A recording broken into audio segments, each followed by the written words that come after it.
मैं professor Sunita Raghunath girls PG college Meerut के हिंदी विभाग से आपका स्वागत करती हूँ।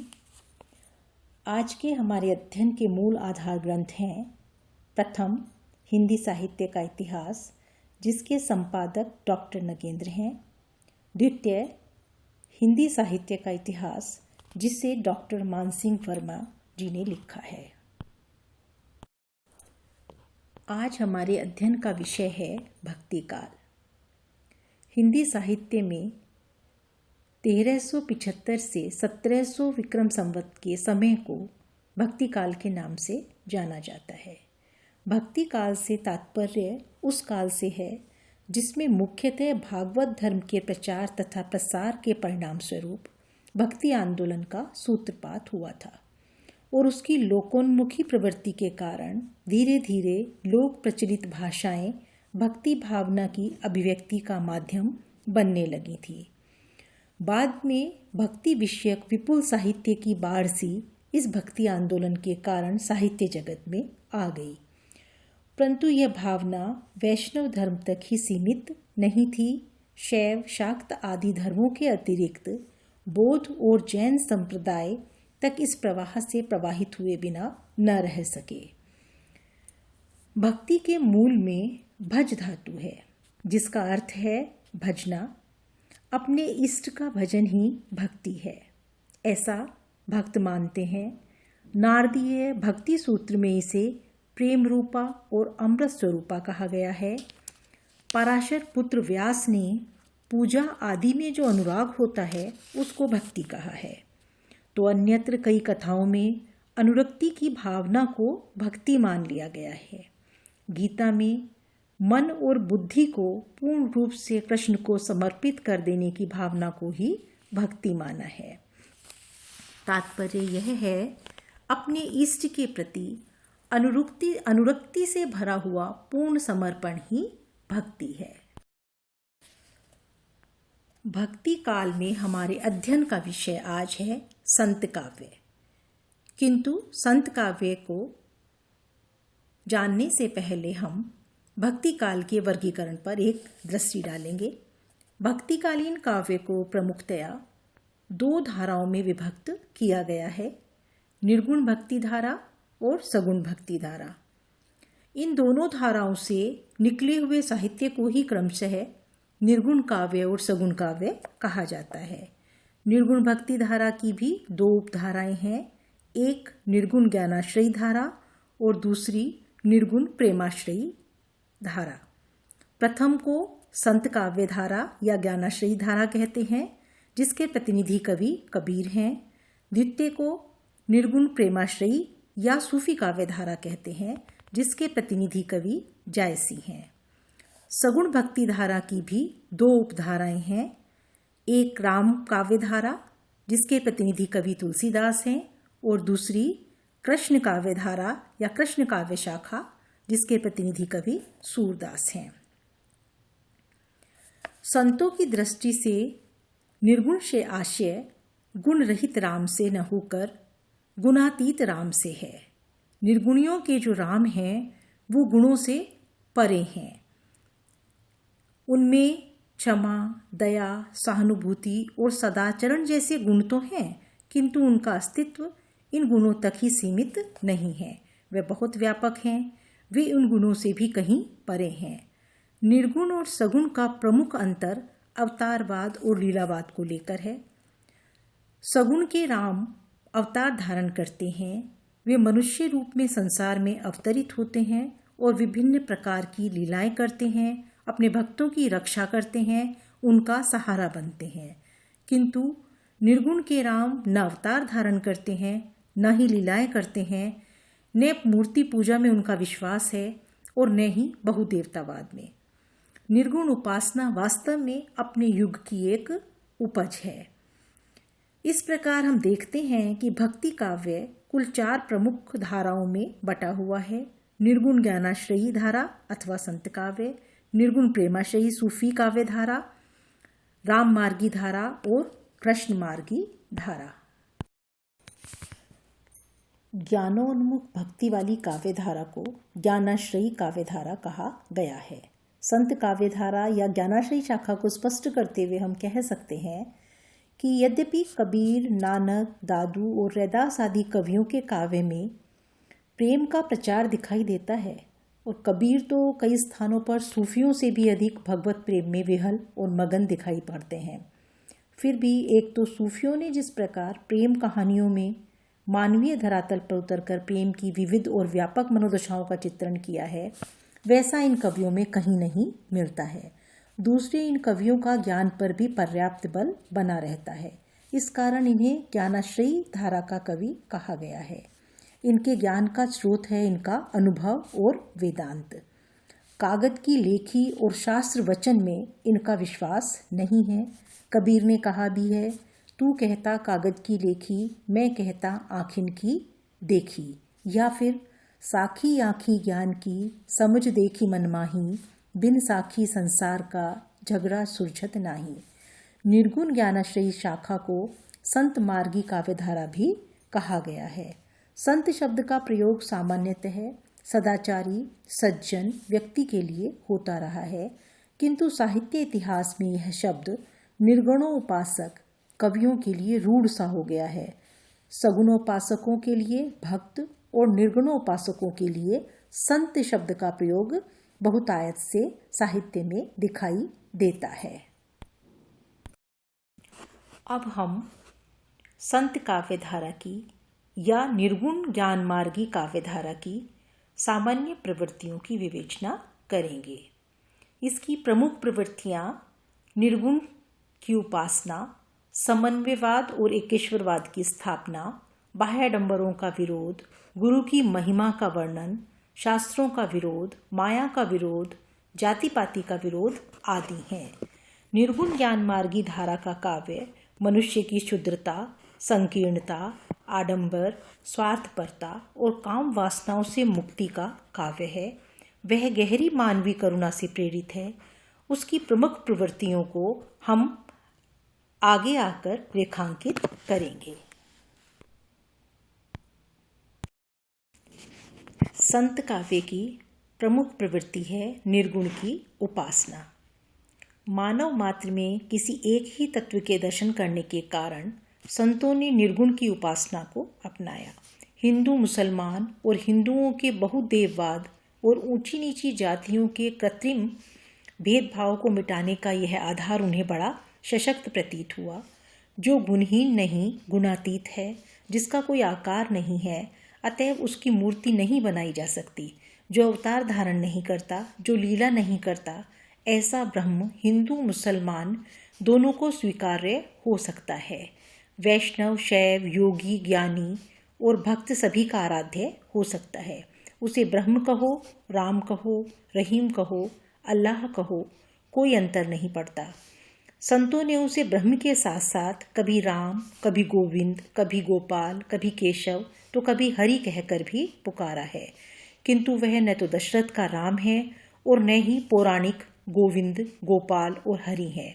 वह क्या है यह बताना कठिन है, क्योंकि जाके मुख माथा नहीं, ना ही रूप कुरूप, पुहु बास्ते पात्रा, ऐसा तत्व अनूप। वह तो ऐसा अद्भुत तत्व है जो पुष्प की बास से, सुगंध से भी पतला है। उसको केवल स्वयं के अनुभव और देखने के द्वारा ही, मन की आंखों द्वारा ही देखा जा सकता है। पार ब्रह्म के रूप को कैसा है उन्मान, कहीं भी को शोभा नहीं, देखा ही परमाण। अर्थात वह ब्रह्म तो सौंदर्य से भी इतना आगे है, इतना ऊपर है कि उसको मुख से, वाणी से, शब्दों से व्यक्त ही नहीं किया जा सकता है। समन्वयवाद और एकेश्वरवाद की स्थापना अथवा बहुदेववाद का खंडन। निर्गुण ज्ञानाश्रयी शाखा के कवि मूलतः भक्त हैं, किंतु उनकी विचारधारा पर नाथों के हठयोग, शंकर के वेदांत के अद्वैतवाद, सूफियों के एकेश्वरवाद और वैष्णवों की अहिंसा का पर्याप्त प्रभाव दिखाई पड़ता है। हठयोग से संबंधित अपने साधनागत अनुभव को वाणी देते हुए कबीर कहते हैं, आकाश से मुख ओंधा कुआ, पाता ले पनिहारी, ताका पानी कोई हंसा पिवे, बिरला आदि विचारी। यहाँ आकाशे मुख का आशय सहस्रार चक्र से है, पाताल का मूलाधार चक्र से, पनिहारिणी का कुंडलिनी से और हंसा का मुक्त योगी से है। अद्वैतवाद वेदांत में जीव और ब्रह्म को दो न मानकर एक ही माना गया है। संतों का भी यही मत है। शरीर में जो आत्मा है वह शरीर के नष्ट होने पर अंततः परमात्मा में ही लीन हो जाती है। जल में कुंभ, कुंभ में जल है, बाहर भीतर पानी, फुट्यो कुंभ जल जल ही समाना, यह तथ कहो गयानी। एकेश्वरवाद अद्वैतवाद में जीव और ब्रह्म की एकता निहित है, तो एकेश्वरवाद में केवल एक ही ब्रह्म की मान्यता है। सूफी एक ही ईश्वर में विश्वास रखते हैं, संत भी एक ही ईश्वर में विश्वास रखते हैं। उनके यहाँ बहुदेववाद, ब्रह्मा विष्णु महेश राम कृष्ण आदि की मान्यता नहीं है। निर्गुण भक्त भी एक ही ईश्वर का अस्तित्व स्वीकार करते हैं। हम तो एक एक करी जाना। अहिंसा वैष्णवों की अहिंसा में संतों का गहरा विश्वास है।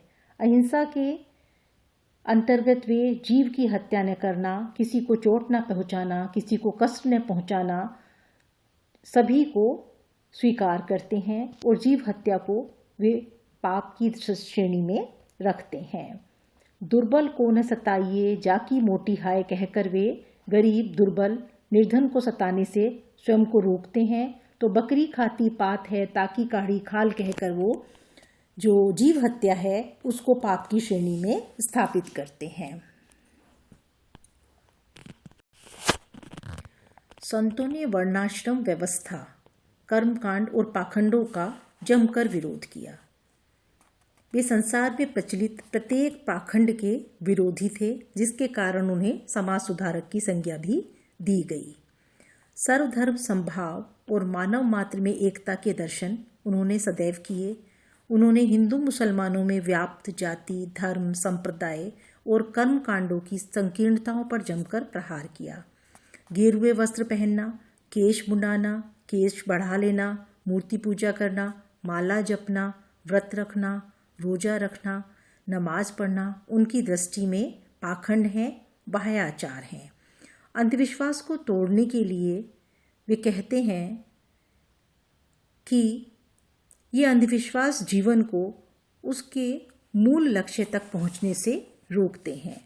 कबीर तो अपनी मृत्यु के समय मगहर चले आए, जिसके विषय में धारणा थी कि जो मगहर में मरता है वह गधा बनता है। मगहर मरे सो गधा हुई। किंतु कबीर मृत्यु के समय जानबूझकर मगहर गए। वे इस विश्वास को तोड़ना चाहते थे कि किसी भी स्थान पर मृत्यु या जन्म होने से व्यक्ति की विशेषता में कोई फर्क नहीं पड़ता है।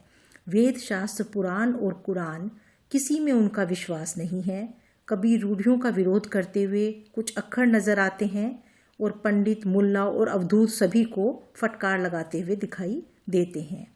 नानक और दादू ठंडेपन के साथ रूढ़ियों का विरोध करते हैं। पाखंड विरोधी इस दृष्टि को ध्यान में रखते हुए ही संतों को समाज सुधारक भी कहा जाता है। निर्गुण ज्ञानाश्रयी शाखा में गुरु का बड़ा मान है। कभी गुरु और गोविंद को एक बताया है। गुरु गोविंद दो खड़े काके लागू पाए, बलिहारी गुरु आपनो जिन गोविंद दियो बताए। और कहीं गुरु को गोविंद से भी ऊपर मान लिया गया है। दादू ने विषय वासना के विष से भरे मन को वश में करने के लिए गुरु को गारुड़ी रूप में देखा है। सुंदरदास तो गुरु के अभाव में ज्ञान, ध्यान, प्रेम, नेम, शील, संतोष आदि का अस्तित्व भी स्वीकार नहीं करते हैं। गुरु बिनु ज्ञान नहीं, गुरु बिनु ध्यान नहीं, गुरु बिन आत्म विचार न लहतु है, गुरु बिन प्रेम नहीं, गुरु बिन नेम नहीं, गुरु बिन सीलहु संतोष न गहतु है। विभिन्न विद्वानों का भी मानना है कि गुरु के प्रति अतिशय भक्ति भाव संतों ने तांत्रिकों और सहजिया संप्रदाय के सिद्धों से लिया। तंत्र साधना में गुरु को शिव के समान स्थान दिया गया है और सहजिया संप्रदाय में गुरु को सिद्ध से भी बड़ा बताया गया है। किंतु विद्वानों के इन मतों के साथ साथ गुरु के प्रति संतों का जो भक्ति भाव है वह इस कारण भी है कि उन्होंने जीवन के सहज अनुभवों से ही ज्ञान को प्राप्त किया और उन्हीं अनुभवों को उन्होंने गुरु के समकक्ष रखा है। शास्त्र ज्ञान से वंचित संतों ने अपने निजी अनुभव को ज्ञान का आधार बनाया। संत बहुश्रुत थे, बहुत सी बातें उन्होंने सुनकर ही जानी थी और उनके अनुभव का विषय बनी थी। उनका विश्वास था कि ज्ञान की निर्मल सरिता में स्नान करके ही भक्ति के महासमुद्र में उतरा जा सकता है, किंतु मात्र पुस्तक ज्ञान को प्रेम के समान वे सदैव तुच्छ मानते हैं। पोथी पढ़ी पढ़ी जगमुआ, पंडित भया न कोई, ढाई आखर प्रेम का पढ़े सो पंडित होए। संत अंध भक्ति के कायल नहीं थे, वे विवेक सम्मत भक्ति के पक्षधर थे। इसीलिए उन्होंने शास्त्रों का विरोध किया और ज्ञान की महिमा का वर्णन किया।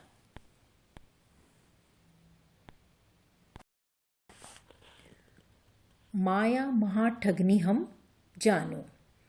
माया को संतों ने इस संसार में ठगनी के रूप में प्रस्तुत किया है और इसी के साथ संतों के यहाँ नारी भी अवमानना का ही पात्र बनी है।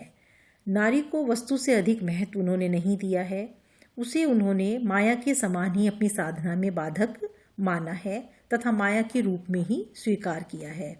कभी उसे बटमार कहा, एक कनक एक कामिनी यह दोनों बटमार, मिस्री की छुरी गर लाए के इन मारा संसार। कि कनक, माया और कामिनी स्त्री, इन दोनों ने ही संपूर्ण संसार को बांधा हुआ है। तो कभी नागिन, कभी विष की बेल, कभी विकार कहकर नारी और माया दोनों की अवमानना की है। हाँ, पतिव्रता नारी की इन्होंने सदैव प्रशंसा की है, उसे अपनी भक्ति में आदर्श के रूप में स्वीकार किया है। पतिव्रता मैली भली, काली कुचैली कुरूप, पतिव्रता के रूप पर वारों कोटि स्वरूप। संतों ने जाति पाति का विरोध करते हुए मानवीय समानता और एकता की प्रतिष्ठा की। मनुष्य के मन पर चढ़े भेदभाव के आवरणों को भेद कर वास्तविक मनुष्य को प्रतिष्ठित करना निर्गुण ज्ञान मार्गी धारा की प्रमुख प्रवृत्ति है। उस युग में मनुष्य पर जाति, धर्म, संप्रदाय, दलित, सम्भ्रांत, धनी, निर्धन आदि के इतने आवरण चढ़े हुए थे कि उसका मूल स्वरूप आच्छन्न हो रहा था। संतों ने उन आवरणों को भेदने की कोशिश की। उन्होंने तर्क दिया कि जब सबका सृष्टा एक है तो उनमें भेदभाव कैसे हो सकता है।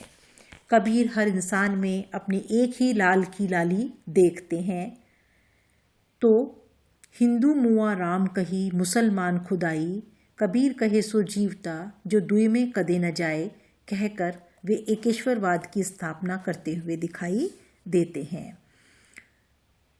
इसी प्रकार सभी संत सर्वधर्म समन्वय की बात करते हैं। उनके लिए राम रहीम एक हैं, हिंदू मुसलमान एक हैं, पंडित मुल्ला एक हैं, निर्धन धनी एक हैं, ब्राह्मण और शूद्र एक हैं। मनुष्य मनुष्य के बीच अभेद की स्थापना को संत काव्य का प्रमुख लक्ष्य स्वीकार किया जा सकता है। उन्होंने समाज की किसी भी रूढ़ि विशेष में मानवता को कैद नहीं किया। अंत में हम कह सकते हैं कि संतों की वाणी समाज की समस्त विद्रूपताओं, पाखंडों पर प्रहार करती हुई नए समाज की स्थापना का प्रयास करती है। जब तक समाज में ऊंच नीच, भेदभाव, जात पात का एक भी अंश विद्यमान है, तब तक संतों की वाणी दलित को, पीड़ित को, पिछड़े हुए को, दबे हुए को न्याय दिलाने के लिए प्रासंगिक बनी रहेगी। धन्यवाद।